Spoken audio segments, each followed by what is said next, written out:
അപ്പം നിങ്ങൾ വിചാരിക്കുന്നുണ്ടാവും ഞാൻ ഈ കെട്ടും കെട്ടി എങ്ങോട്ടാണ് പോകുന്നത്. ഞാൻ എൻ്റെ വീട്ടിൽ പോവാട്ടോ, അതായത് ഹസ്ബൻഡ് വീട്ടിലേക്ക് പോവാം. അനിയത്തി ഉണ്ട് കേട്ടോ കൂടെ.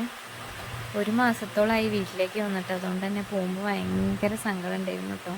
അതേപോലെ വീട്ടിലുള്ള എല്ലാവരും നല്ല വിഷമമായിട്ടുണ്ട് കേട്ടോ. നിയമോക്ക് ഉമ്മയൊക്കെ കൊടുക്കുക കേട്ടോ. ചിന്നു നിയമോള് പിന്നെ അവിടെയാണെങ്കിലും ഇവിടെയാണെങ്കിലും അവൾക്കൊരു പ്രശ്നമില്ല, അവളവിടെ സെറ്റായിക്കോളും. പിന്നെ ഞങ്ങൾ പോണ വഴിക്ക് അവളെ അമ്മച്ചനെയൊക്കെ കണ്ടുട്ടാ. ഹസ്ബൻഡിന് ചില തിരക്കുകൾ കാരണം വരാൻ പറ്റിയില്ല. ഞങ്ങൾ കാറിലാണ് പോവല്, ഫസ്റ്റ് ടൈം ആട്ടോ ബസ്സിലിങ്ങനെ പോണത്. അവളെയും കൊണ്ട് ചെറിയൊരു ടെൻഷനും കാര്യങ്ങളൊക്കെ ഉണ്ടായിരുന്നു. കാരണം എങ്ങനെയായിരിക്കും ബസ്സിലല്ലേ, തിരക്കൊക്കെ കാണുമ്പോൾ കരയോ ഇല്ലയെന്നൊക്കെ ഉണ്ടായിരുന്നു.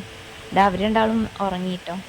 ഞങ്ങൾ ബസ്സൊക്കെ ഇറങ്ങി ഫുഡൊക്കെ കഴിച്ചു കേട്ടോ. ഒരു ഹോട്ടലിൽ കയറി ഫുഡൊക്കെ കഴിച്ചു. ഞങ്ങൾ ബിരിയാണി കേട്ടോ വാങ്ങിയത്. നിയമോൾ ഇവിടെ ഇരിക്കുന്നുണ്ട് കേട്ടോ. ആൾക്ക് നന്നായിട്ട് വിശക്കുന്നുണ്ട്, പക്ഷേ ബിരിയാണി കൊടുത്തിട്ടൊന്നും ആൾ കഴിച്ചിട്ടില്ല. എന്തായാലും ഇത്രയേ ഉള്ളൂ കേട്ടോ ഇന്നത്തെ വീഡിയോ. നല്ല ക്ഷീണം ഉണ്ടായിരുന്നു, ബസ്സിലൊക്കെ അല്ലേ വന്നത്. അപ്പം